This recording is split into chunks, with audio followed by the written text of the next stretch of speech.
Halo guys, berjumpa lagi bersama Road to the Jewel di channel Karyawan Gegel. So, pripun kabar sampean sedoyo, yang mana itu artinya adalah bagaimana kabarnya kalian semua? Semoga kabarnya kalian semua baik-baik saja ya, dan selalu dalam lindungan Allah Subhanahu wa Ta'ala.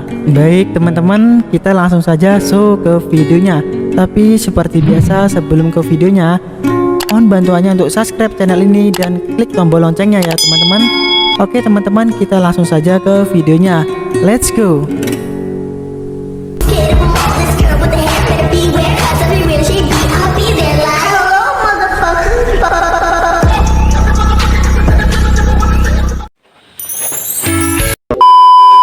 Oke, film dimulai. Di awal film, kita langsung diarahkan kepada sang kekasih yang bernama Marvy dan juga Olia. Kalau dilihat dari kondisinya sih, sepertinya ia baru saja selesai bertani cuy, atau biasa disebut sebagai adegan bercocok tanam. Lalu di tengah pembicaraan, ia bercerita kepada Marvy bahwa ia memiliki trauma berat sejak kecil, yang dimana ayahnya sendiri sudah memperkosa dirinya berkali-kali sejak umur 12 tahun. Wow, amazing. Mendengar hal itu, Marvy yang belum pernah bertemu dengan ayahnya pun langsung terkejut, dan ia lebih terkejut lagi ketika disuruh membunuh ayahnya Olia. Wow. Selama menjalani tugasnya di setiap kasus yang berbeda, Andre selalu ditemani oleh sahabatnya yang bernama Yevgeny. Kebetulan kasus yang mereka tangani kali ini adalah kasus mutilasi yang dilakukan oleh remaja psikopat. Hanya saja mereka tidak tahu menjalankan tugas dengan baik. Apalagi Yevgeny yang istrinya sedang sakit malah mengajak Andre untuk merampas orang tua tersangka cuy, yang dimana ia menawarkan pembebasan terhadap si pelaku dengan bersyarat ayah dan ibu pelaku yang merupakan orang kaya menaruh tumpukan uang ke dalam salah satu loker di stasiun.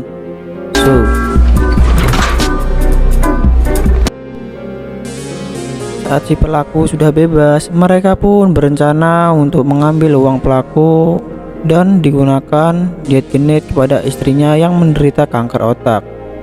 Celakanya si Andre adalah bukan sahabat yang benar-benar baik, malah ia membohongi Yevgeny seolah-olah orang tua pelaku tidak menaruh uang sedikit pun. Alhasil, istri dari Yevgeny tidak bisa diselamatkan pada hari itu sampai-sampai ia menghabisi pelaku yang baru saja bebas. Kemudian kita diperlihatkan kesehariannya Olia sedang bekerja di sebuah bar minuman. Namun Olia bukanlah pekerja yang rajin, ia selalu datang tidak tepat waktu cuy.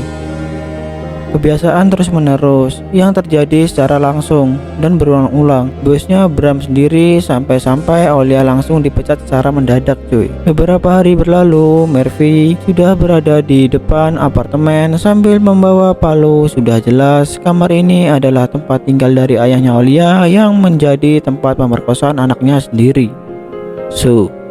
Di momen inilah Andre yang belum pernah lihat Marvy sebelumnya langsung bertanya-tanya cuy, Anda ini siapa dan mengapa Anda datang ke sini? Lalu Marvy langsung menjelaskan bahwa dirinya ini pacarnya Olivia. Yang selama ini dia diam-diam berpacaran dengan dirinya. Tanpa basa-basi lagi, Andre yang menyambutnya masuk dan dipersilakan duduk dengan istrinya yang bernama Natasha. Sialnya, Marvel ingin duduk, palu yang disembunyikan malah terjatuh di lantai dan membuat si Marvy semakin dicurigai. Bagaimana tidak, mana ada calon menantu datang ke rumah calon mertua pertama kalinya cuy, masa sambil membawa palu. Seketika itu juga situasi pun semakin memanas dan Andre langsung menyuruh Natasha masuk ke dalam kamar. Di saat Andre ingin mengambil gula untuk minumannya, Marvel secara mendadak berniat untuk berdiri, tapi ia sudah ditodong dengan shotgun. Terlebih dahulu tanpa berlama-lama, Andre berniat menembak Marvy pada saat itu. Sudah. Namun tembakannya malah meleset dan mengenai sofa. Di kesempatan inilah si Marvy langsung mengajar Andre sampai berdarah. Begitu juga sebaliknya dengan Andre yang mampu untuk melawan, bahkan TV tabung sekalipun digunakan, Andre untuk ditimpuk ke arah Marvel. Hebatnya lagi, Marve yang masih bisa bertahan sambil menyerang Andre sambil jatuh cuy. Ya, walaupun ia udah diterjang oleh Andre sampai-sampai dirinya tersangkut, ia tetap saja berani menantang Andre yang berbadan kekar. Tidak sampai di situ, pertengkaran pun terus terjadi meskipun mereka berdua sama-sama terluka cuy. Sebagai penutupannya, Andre mengangkat TV tabung dan melempar tepat ke arah wajah Marve.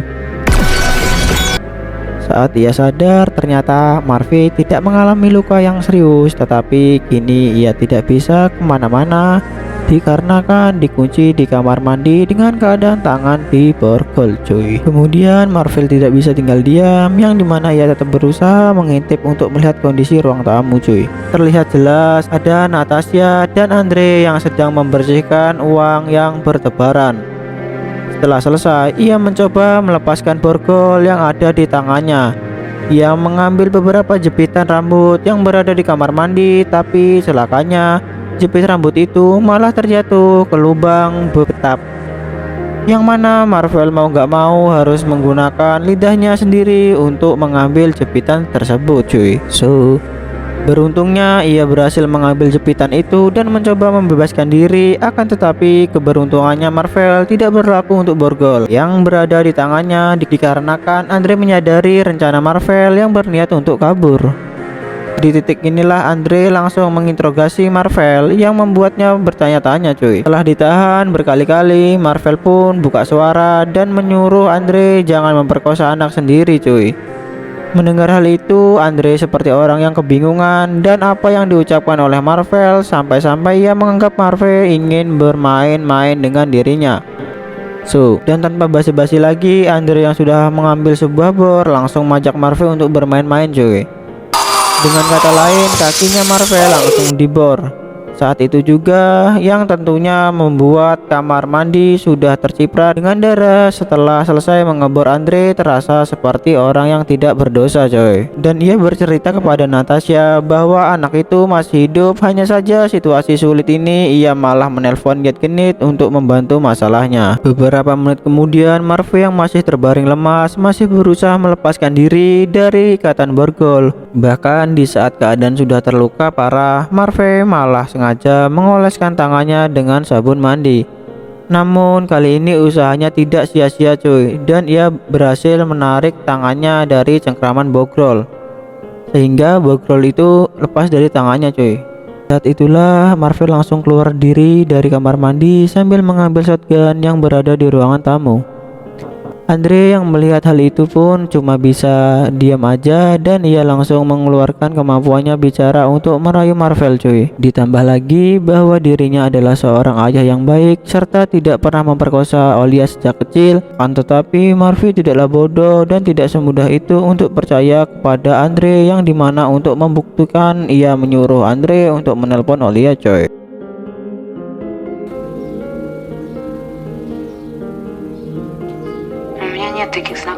Lalu setelah ditelepon, Olia malah berkata bahwa ia tidak kenal dengan seorang yang bernama Marve. Tentu saja perkataan Olia itu membuat berbagai pihak terkejut cuy. Begitu halnya kepada Marve yang tidak menyangka sama sekali. Mirisnya lagi, Marve yang merasa dibohongi atau dibodohi terus-terusan oleh Olia, ia malah tidak berkutik saat lehernya dicekek oleh Andre coy. Tidak lama kemudian terdengar suara bel yang ternyata orang itu adalah temannya sendiri. Agar tidak meninggalkan jejak sama sekali, temannya ini yang bernama Get Genit menyarankan Andre untuk memindahkan jasad Andre ke dalam kamar mandi. Pada awalnya si Andre oke-oke aja cuy, yang dimana sebelum menggotong Marve, ia akan menelpon Olia terlebih dahulu dan menyuruhnya datang ke sini.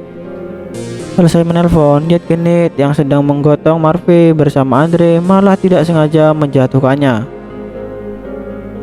Ternyata ia tidak benar-benar tewas cuy, melainkan ia pura-pura mati dan tujuannya agar bisa mendengarkan segala ucapan atau percakapan di segala ruangan ini. Namun tiba-tiba Marve nyeletuk saja mendadak bahwa ia melihat tumpukan uang di dalam apartemen Andre. Awalnya Marve bermaksud untuk memberi genit bahwa Andre terlihat mencurigakan dengan menyimpan uang sebanyak itu. Tapi siapa sangka dugaan Marve itu menimbulkan hasil yang dimana genit jadi tahu siapa orang terbusuk yang membuat istri dirinya tidak terselamatkan cuy.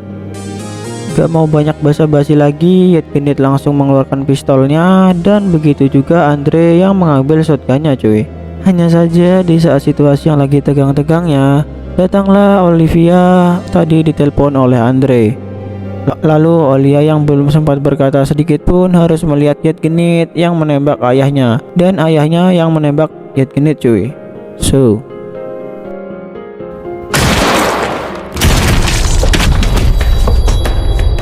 Sudah jelas kekuatan tembak pistol dengan shotgun sangatlah berbeda cuy. Yang gimana genit harus tewas di tempat, yang gimana Andre masih bisa bertahan cuy.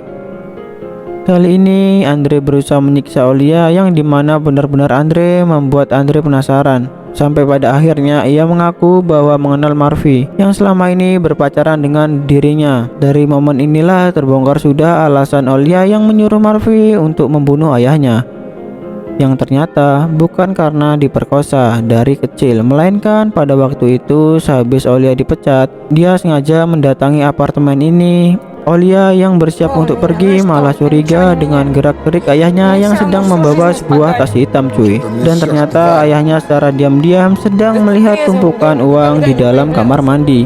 Lebih muaknya, Olia sudah muak dengan sifat serakah yang ditunjukkan oleh ayahnya sendiri cuy. Ditambah lagi baru saja dipecat benar-benar. Di tengah pembicaraan, Natasha meminta izin untuk ganti baju sebelum bersiap diri membersihkan ruangan ini. Sedangkan Andre sedang ikhlas membagikan uang rampasannya beberapa lembar kepada Olia cuy. Pada titik inilah Andre mengajak Olia untuk berdamai dan seketika itu pun betapa terkejutnya Olia maupun Andre setelah melihat Natasha yang sudah tewas gantung diri. Di momen inilah secara gak langsung Andre sudah kena karma dari perbuatannya cuy, yang dimana ia sudah memakan uang untuk biaya pengobatannya istrinya genit.